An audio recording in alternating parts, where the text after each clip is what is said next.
Halo guys, ketemu lagi. Pada video ini saya akan membahas mengenai bagaimana memulai bisnis dari nol, usaha kecil-kecilan, dan apa saja yang harus diperhatikan, terutama dari sisi strategi marketing. Oleh karena itu, teman-teman wajib tonton video ini sampai habis supaya kita sama-sama belajar bagaimana memulai bisnis dengan strategi marketing yang baik. Oke guys, kita mulai. Ketika kita ingin memulai bisnis atau usaha kita dari awal atau dari nol, hal pertama sekali yang harus kita perhatikan adalah target market kita gitu ya. Karena target market kita berkaitan dengan produk yang akan kita jual atau kita tawarkan. Kita harus pahami apa yang dibutuhkan oleh target market kita. Tapi yang lebih mendasar lagi adalah siapa sih target market kita. Nah, untuk mendapat gambaran siapa target market kita, kita harus melihat ke pasar, kita harus punya bayangan siapa yang akan membeli produk kita, atau sebelum kita punya produk, kita harus punya bayangan siapa sih yang akan membeli produk kita. Jangan terlalu general gitu ya. Kita harus benar-benar paham gambarannya seperti apa. Nah, salah satu cara untuk mendapatkan gambaran target market kita seperti apa dan apa yang mereka butuhkan adalah dengan melakukan survei. Tapi sebenarnya di internet ada beberapa research agency yang sudah melakukan survei dan mereka cukup baik untuk memberikan informasi mengenai konsumen dan kebutuhan konsumen seperti apa. Kita ambil contoh adalah saya ambil dari Populix gitu ya. Nah, di Populix nanti teman-teman bisa lihat di deskripsi untuk link ke websitenya. Tapi di sana salah satu hasil survei yang mereka kasih dengan gratis adalah judulnya Indonesian Dietary Behavior. Maksudnya perilaku makan orang-orang Indonesia. Nah, di sini mereka melakukan survei terhadap 1.000 orang dari berbagai kota besar, dan di sini kita bisa lihat ada berbagai usia, pendidikan, pekerjaan, kelas sosial, dan income-nya. Nah, yang menarik dari survei-survei seperti ini adalah ini sangat membantu kita untuk memahami target market kita gitu ya. Nah, sebagai contoh, kita akan pakai hasil survei ini untuk mendapatkan dan untuk tahu caranya menggali informasi mengenai target market kita, gambarannya siapa. Nah, dari sini udah ada nih informasinya. Nah, dari sisi usia kita bisa lihat bahwa yang dari survei ini adalah usianya dari 18 sampai 45 tahun yang disurvei. Kemudian dari pekerjaan hampir sebagian besar atau 68% itu bekerja. Dan sebagian besar masih single dan sebagian besar ada di Jakarta gitu ya. Dan ada di Bandung juga. Dari kelas sosial, kemampuan keuangan mereka berada di kelas menengah dan atas. Nah, dari sini kita udah tahu bahwa berarti mereka tuh profil yang ada di sini adalah profil yang punya uang untuk membeli produk gitu ya, dan mereka adalah bekerja. Ketika kita ingin memulai bisnis kuliner atau kafe, mungkin sebagian besar orang dari para pebisnis atau orang yang pengen mulai usaha adalah oke, kita buka aja kafe yang eh, disukai sama semua orang gitu, makanannya yang enak-enak gitu ya. Nah, tapi di sini kita sudah bisa melihat ada tren, ada pergeseran gitu ya, khususnya pada generasi Z dan generasi milenial ini, bahwa pada slide yang berikut ini, ternyata sebagian dari mereka sudah mulai memperhatikan apa yang mereka makan gitu ya. Nah, ada 46% mereka memperhatikan apa yang mereka makan, dan ada 11% yang sudah punya program diet untuk mengurangi atau memilih makanan gitu ya, atau mereka sudah punya program untuk mengurangi berat badan gitu ya. Kita bisa lihat bahwa pada usia Gen Z 18-25 mereka sudah mulai memperhatikan, dan yang lebih memperhatikan lagi adalah usia 26 ke atas gitu ya. Mereka uh, sudah memperhatikan pola makan mereka gitu ya. Dan uh, pada usia yang muda tadi, Gen Z dan milenial, kita bisa lihat bahwa mereka sudah berusaha untuk mengurangi berat badan. Dan ini menarik gitu ya, karena berarti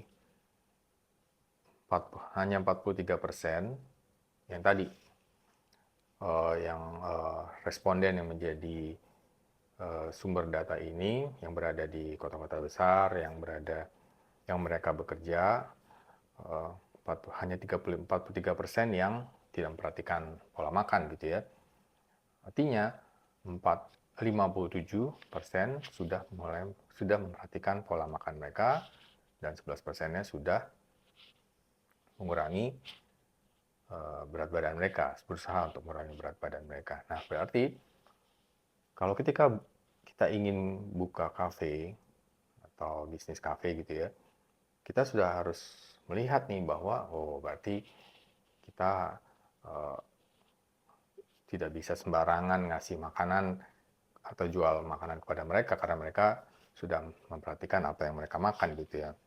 Di sini kita bisa bilang bahwa segmen ini target kita adalah orang-orang yang istilahnya health conscious gitu ya, atau mereka sudah sadar akan kesehatan dan mereka mencoba untuk menjalani gaya hidup sehat gitu ya.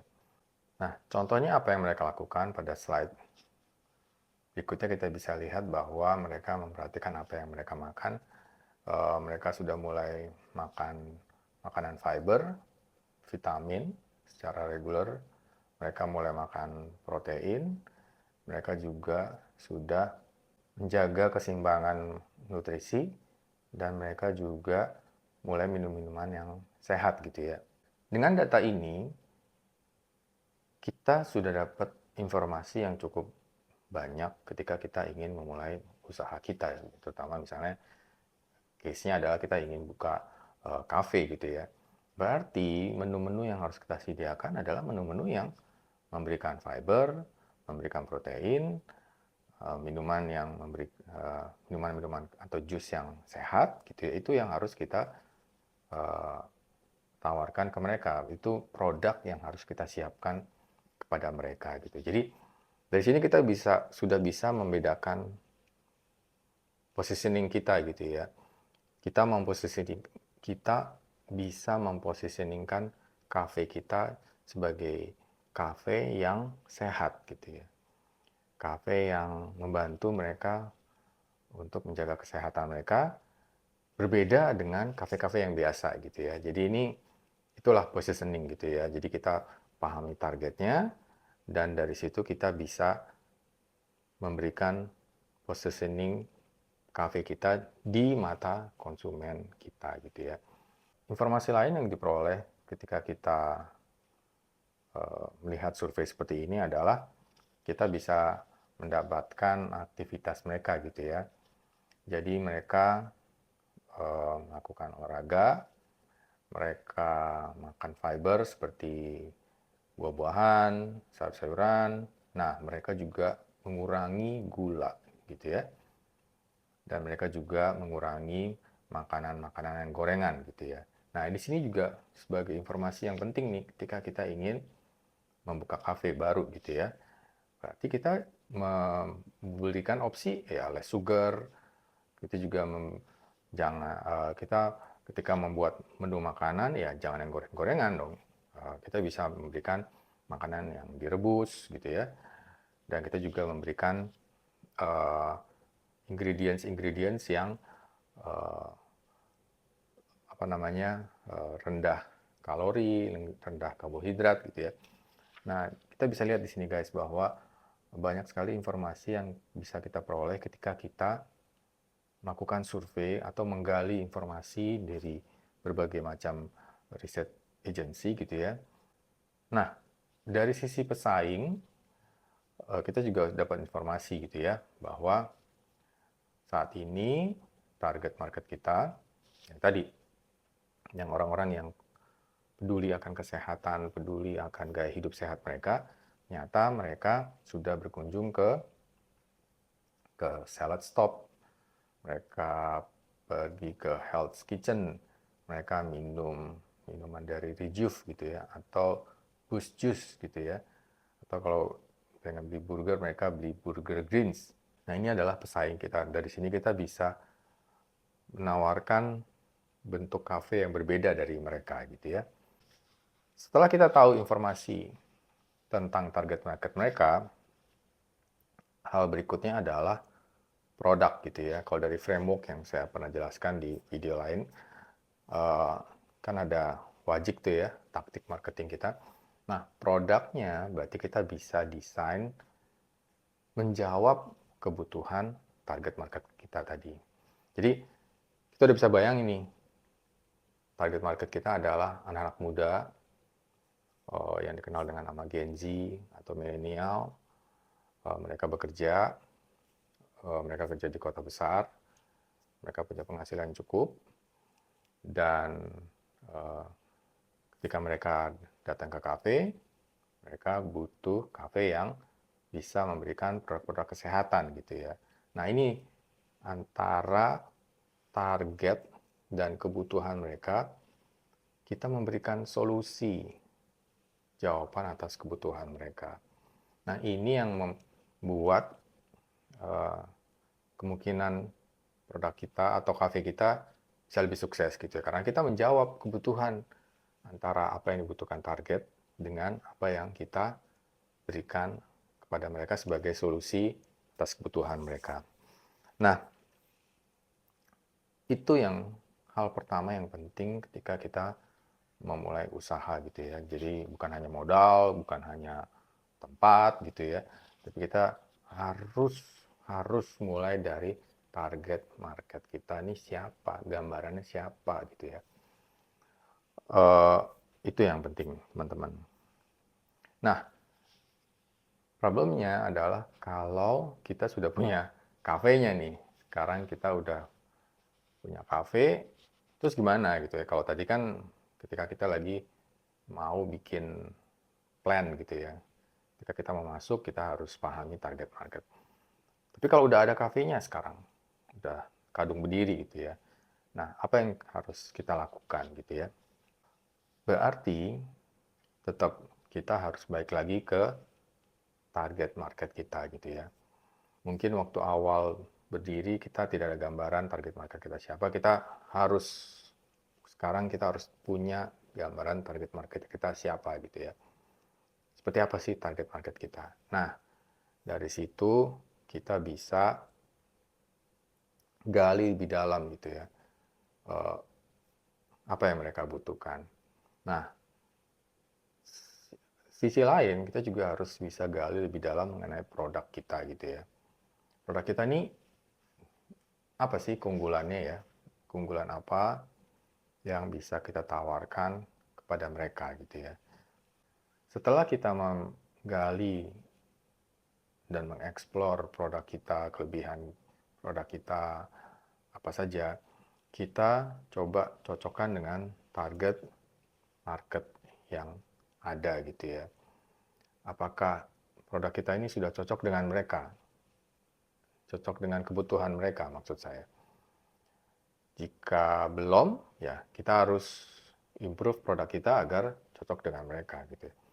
Dan selanjutnya, ketika kita sudah mendesain produk match dengan kebutuhan konsumen, hal penting berikutnya yang harus dilakukan adalah mengkomunikasikan hal ini.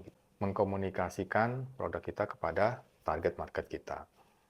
Kalau kita tidak komunikasikan, yang ini target market tidak ada yang tahu. Jadi, please, kalau kita ingin bisnis kita itu berkembang, kita harus mengkomunikasikan produk kita. Nah, komunikasikannya bukan hanya sekedar posting aja, atau cukup dengan berharap word of mouth gitu dibicarakan orang atau dari teman ke teman. Jika kita merasa bahwa kita sudah invest banyak, maka kita harus invest sedikit lebih untuk mengkomunikasikan produk kita agar target market kita tahu tentang cafe baru kita atau cafe yang di rebranding ini. Itu guys, video kali ini mengenai hal pertama yang harus dipikirkan ketika ingin memulai usaha atau bisnis baru.